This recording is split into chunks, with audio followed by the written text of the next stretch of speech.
تخيل دولة أوروبية بطبيعة جبارة وأكل جامد وناس طيبين، وفي نفس الوقت ممكن تسافرها بميزانية أقل من كتير دول مشهورة. الدولة دي اسمها جورجيا، والسؤال اللي بيجي في دماغ أي حد: جورجيا فعلا رخيصة، وهتسافرها إزاي من غير ما تتغفل في المصاريف؟ وأهم مدينة تروحها إيه؟ تبليزي بس ولا فيها أماكن أقوى؟ في حلقة النهاردة من سلسلة لو حبيت أسافر هنتكلم عن جورجيا من الألف للياء: الموقع والتاريخ، الفيزا، أفضل وقت، أهم المدن، أهم التجارب، التكلفة بالدولار، وفي الآخر خط سير جاهز من 6 إلى 8 أيام. جورجيا فين؟ جورجيا موجودة في منطقة اسمها القوقاز، بين أوروبا وآسيا. من الشمال روسيا، ومن الشرق أذربيجان، ومن الجنوب تركيا وأرمينيا، ومن الغرب البحر الأسود. مساحة جورجيا حوالي 69 ألف كيلومتر مربع. مش دولة كبيرة، بس فيها تنوع طبيعي خرافي: جبال، غابات، شلالات، وثلوج، وبحر كمان. عدد السكان حوالي 3.7 مليون تقريبا، والعاصمة وأهم مدينة هي تبليسي. اللغة الرسمية الجورجية، بس في السياحة هتتعامل بالإنجليزي كويس جدا، خصوصا في تبليسي وباتومي. جورجيا تاريخها قديم، وكانت جزء من الاتحاد السوفيتي سابقا، والنهاردة بقت من أشهر الوجهات الجديدة للعرب لأنها سهلة ورخيصة وممتعة. أفضل وقت للسفر لجورجيا.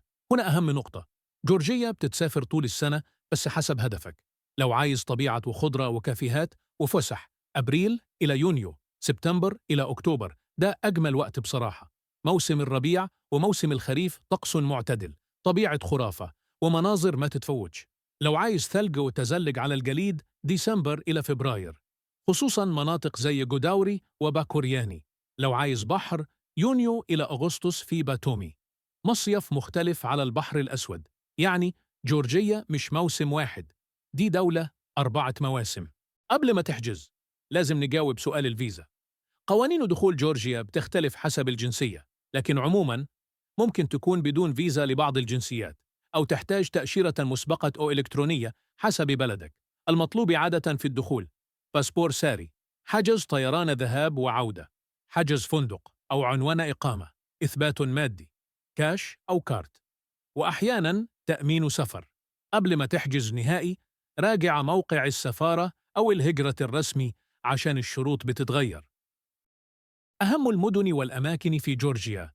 جورجيا مش تبليسي بس، وده الغلط اللي ناس كتير بتقع فيه. 1. تبليزي، قلب البلاد. دي مدينة جميلة جدا، فيها تاريخ وحياة ليلية وكافيهات ومطاعم.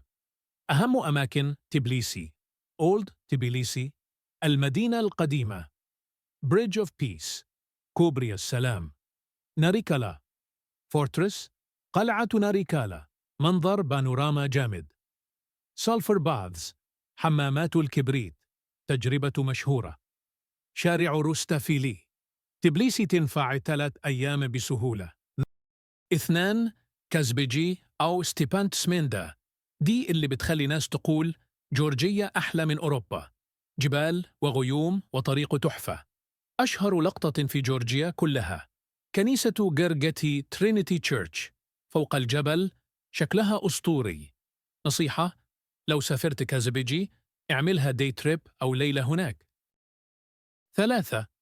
ميتسكيتا، دي مدينة قديمة جدا وقريبة من تبليسي، وفيها جيفاري موناستيري وكنائس تاريخية تقدر تلفها كلها في نص يوم. 4. باتومي، لو بتحب البحر، باتومي على البحر الأسود، مدينة شكلها مختلف وفيها كورنيش طويل، كافيهات ومطاعم وأجواء مصيف. بس خلي بالك، باتومي مش أحلى جزء طبيعي، الطبيعة الحقيقية فوق في الجبال. 5. كوتايسي، كهوف ومناظر طبيعية زي بروميثيوس كيف وشلالات حوالينها، مناظر خرافية ما ينفعش تسافر جورجيا وتفوتها. تجارب لازم تعملها في جورجيا، دي بقى أهم الحاجات اللي تخلي رحلتك ذكرى ما تتكررش. تتمشى في المدينة القديمة في تبليسي بالليل والأضواء موضوع تاني. تجربة حمامات الكبريت، دي تجربة لازم تتعمل مرة. رحلة كازبيجي، الطريق لوحده رحلة. الأكل الجورجي، وهنا ركز: خينكالي زلابية لحمة، خاتشابوري عجينة بالجبنة، وشوربة لحوم. الأسواق، الناس بتحب تشوف الأسعار والمنتجات المحلية. لو شتاء يبقى جوداوري، تزلج وثلج ومناظر. تعال للأهم، جورجيا بكام؟ 1. الإقامة، هوستل أو غرفة بسيطة، من 15 إلى 30 دولارا. فندق متوسط من 35 إلى 70 دولارا. فندق 5 نجوم من 80 إلى 140 دولارا. 2. الأكل، وجبة محلية من 3 إلى 7 دولارات. مطعم متوسط من 8 إلى 15 دولارا. كافيه أو مشروب من 2 إلى 5 دولارات. 3. المواصلات، مواصلات داخلية رخيصة، أوبر أو بولت موجود وبيسهل الدنيا. متوسط تنقل يومي 5 إلى 12 دولارا. 4. الرحلات، تورز، الرحلات دي اللي بتفرق في الميزانية. داي تريب كازبيجي من 25 إلى 45 دولارا. جولات تبليسي أو متسخيتا من 10 إلى 25 دولارا. جولات باتومي أو كوتايسي حسب البرنامج. متوسط ميزانية اليوم: اقتصادي 35 إلى 60 دولارا، متوسط 70 إلى 120 دولارا، رفاهية 150 دولارا أو أكثر، يعني رحلة أسبوع بدون طيران، من 250 إلى 750 دولارا حسب المستوى والرحلات. نصيحة لتوفير حقيقي: اسكن في تبليسي في منطقة كويسة قريب من المترو. استخدم النقل الذكي بدل تاكسي عشوائي. خليك في جروب رحلات، بادل خاص هيكون أرخص بكتير. خط سير مقترح من 6 إلى 8 أيام. 6 أيام ممتاز لأول مرة. يوم واحد وصول وتبليسي. يوم 2 تبليسي، أولد سيتي وقلعة وكوبري. يوم 3 دي تريب كازبيجي. يوم 4 امتسكيتا وكافيهات وأسواق. يوم 5 يوم حر، متحف وحمامات كبريت. يوم 6 رجوع. لو 8 أيام زود يومين باتومي بحر أو كوتايسي طبيعة.